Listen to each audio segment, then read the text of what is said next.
भारत में मॉनसून पवनों का एक सिस्टम मात्र नहीं है, बल्कि अपने आप में एक पूरा अर्थतंत्र है। क्योंकि भारत की 70% से अधिक भूमि पर अधिकांश वर्षा इसी मॉनसून के माध्यम से होती है, जो भारत में खरीफ उत्पादन को बड़े स्तर पर प्रभावित करता है। यानी भारत में खाद्य सुरक्षा को निर्धारित करने में मॉनसून की एक विशिष्ट भूमिका है। यही कारण है कि भारत में मॉनसून का देरी से आना या मॉनसून का जल्दी आना बहुत बड़े व्यापक प्रभाव वाला होता है। इस बार भारत में मॉनसून 3 दिन देरी से आया है। सामान्य रूप से मानसून की दस्तक भारत में 1 जून को हो जाती है। जब मानसून केरल में प्रवेश करता है, उसी को माना जाता है कि भारत में प्रवेश कर गया है। और सामान्य रूप से केरल में प्रवेश कब होता है मानसून का? 1 जून को हो जाता है। इस बार कब हुआ है? 4 जून को हुआ है। यानी 3 दिन की देरी हुई है। ये देरी क्यों हुई है और साथ ही इस बार भारत में मानसून कैसा रहने वाला है? वो सामान्य से कम रहने वाला है या सामान्य से अधिक रहने वाला है? अगर सामान्य से कम रहने वाला है तो उसके कारण क्या है? ये सारी चीजें जानना आपके लिए बेहद इंपॉर्टेंट है। सबसे पहले मॉनसून के बारे में कुछ बेसिक चीजें जान लीजिए। जैसे जो मॉनसून शब्द है, ये अरबी भाषा के शब्द मौसिन से आया है, जिसका मतलब है मौसम। वस्तुतः ये पवनों के एक दोहरे सिस्टम को, एक दोहरी प्रणाली को अभिव्यक्त करता है। दोहरी प्रणाली को किस प्रकार से अभिव्यक्त करता है?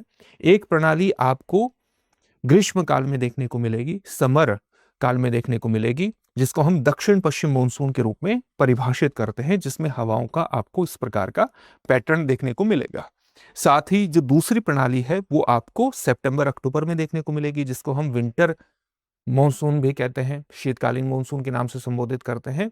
और ये इसको उत्तर पूर्वी मॉनसून भी कहा जाता है। और हवाओं का पैटर्न आपको इस प्रकार से उसके विंटर मॉनसून के दौरान देखने को मिलेगा। तो पवनों का एक दोहरा सिस्टम है। मॉनसून की स्थिति भारत में क्यों उत्पन्न होती है? विशेष तौर से दक्षिण पश्चिम मॉनसून की इसलिए उत्पन्न होती है, इसको उत्पन्न करने में एक विशिष्ट भूमिका का निर्वहन करता है तिब्बत के पठार में कम दबाव का क्षेत्र बनना। कम दबाव का क्षेत्र जब बनता है तो ये हवाओं के पैटर्न को इस प्रकार से दक्षिण पश्चिम से इस प्रकार निर्धारित कर देता है, कम दबाव का क्षेत्र। साथ ही जो ग्रीष्म काल है, उसमें आप जानते हैं कि जो धरती है वो तेजी से गर्म होती है, और तेजी से गर्म होने के कारण कम दबाव का क्षेत्र बनता है। साथ ही जो उत्तरी गोलार्ध है, उसमें इस समय जो अरब सागर का क्षेत्र है, हिंद महासागर का क्षेत्र है, वहां पर सूर्य तप की मात्रा अधिक प्राप्त होती है, यानी सूर्य की ऊष्मा अधिक मात्रा में प्राप्त होती है। इससे जो सतही जल है समुद्र का, वो गर्म हो जाता है। इससे इवेपोरेशन ज्यादा होता है। न केवल इवेपोरेशन ज्यादा होता है, बल्कि आसपास की वायु गर्म होकर के हल्की हो जाती है और वो ऊपर उठती है। ये ऐसी वायु है जो अपने साथ नमी भी लिए हुए है। ऊपर जब वायु उठती है, नमी लिए हुए वायु उठती है, तो वो ऊपर उठ करके ठंडे वातावरण के संपर्क में आती है। संघनन की प्रक्रिया होती है, और संघनन की प्रक्रिया के माध्यम से बादल बनते हैं। और ये बादल किस प्रकार से गमन करते हैं? इस प्रकार से गमन करते हैं। इसी को हम कहते हैं दक्षिण पश्चिम मॉनसून, जो भारत में पश्चिमी घाट से टकराता है, हिमालय से टकराता है और बरसात करता है। इस बार मॉनसून में देरी क्यों हुई है? वस्तुतः जो इंडियन मेट्रोलॉजिकल डिपार्टमेंट है, जो भारत में मॉनसून का पूर्वानुमान करता है, इसके बारे में भी थोड़ा सा जान लीजिए, आईएमडी के बारे में। फिर बताएंगे कि मॉनसून की देरी क्यों हुई है। जो इंडियन मेट्रोलॉजिकल डिपार्टमेंट है, इसकी स्थापना अंग्रेजी शासनकाल में 1875 में हुई थी। भारत में मॉनसून का पूर्वानुमान यही करता है, और ये भारत सरकार के पृथ्वी विज्ञान मंत्रालय के अंतर्गत का आता है।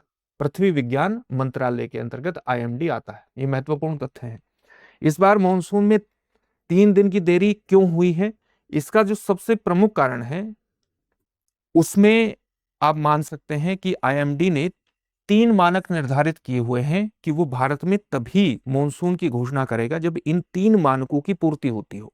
उसमें पहला मानक क्या है कि इसने जो अपने मॉनसून को निर्धारित करने वाले केंद्र एस्टेब्लिश किए हैं, उन केंद्रों पर व्यापक और निरंतर बारिश होनी चाहिए।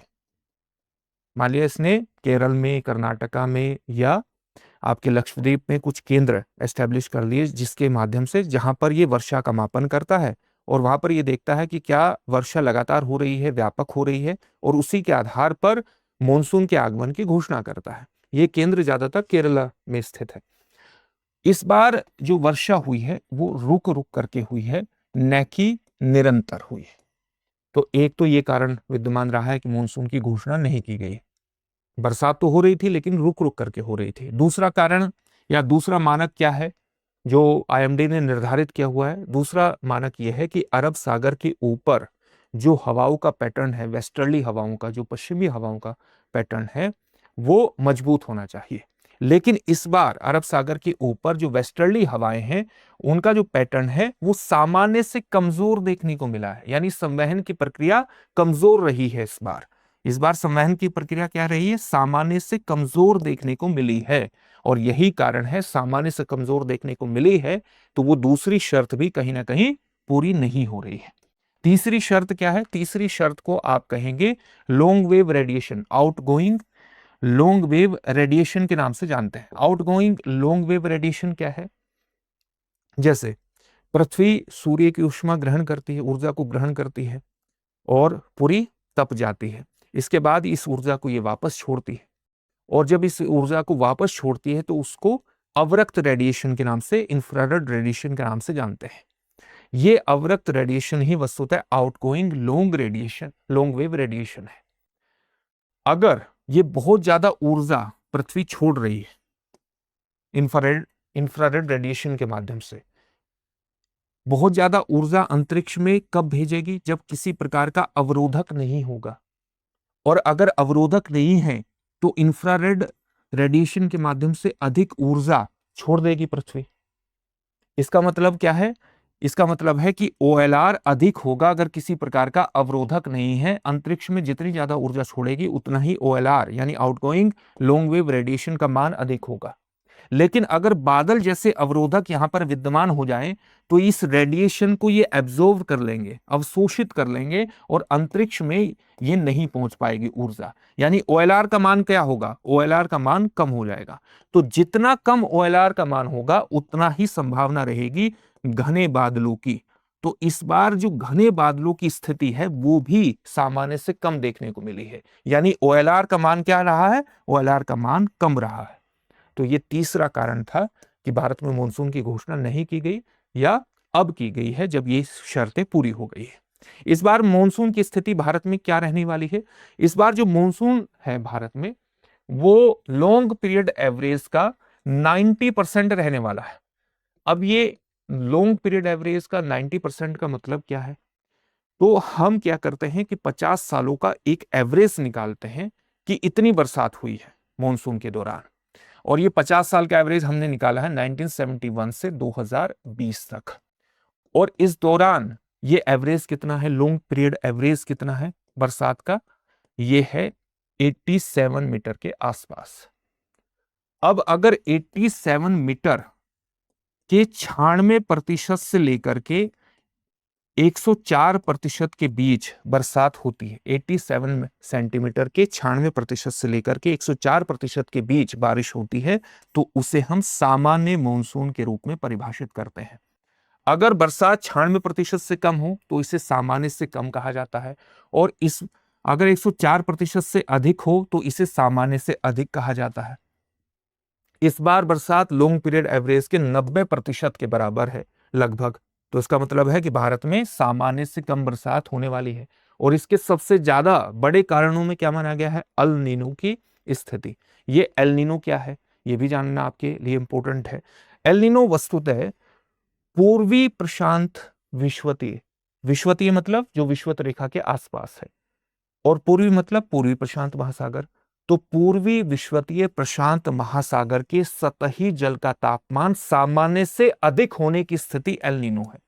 जब यहां का सतही जल का तापमान ज्यादा हो जाएगा तो आसपास की वायु कैसी हो जाएगी? गर्म हो जाएगी। गर्म वायु क्या होगी? ऊपर उठेगी। ऊपर उठ करके संघनन की प्रक्रिया होगी, बादल बनाएगी, और हवाओं का जो पैटर्न है, क्योंकि यहां पर कम दबाव का क्षेत्र बन जाएगा, हवाएं किस ओर बहती है? अधिक दबाव से कम दबाव की ओर बहती है, तो हवाओं का पैटर्न इस ओर होगा। यहां पर ऑस्ट्रेलिया है और इधर जाकर के हिंद महासागर और भारत है, तो हवाओं का पैटर्न अगर इसलिए हो इधर हो गया तो इधर को हवाओं का पैटर्न क्या हो जाएगा? कमजोर हो जाएगा।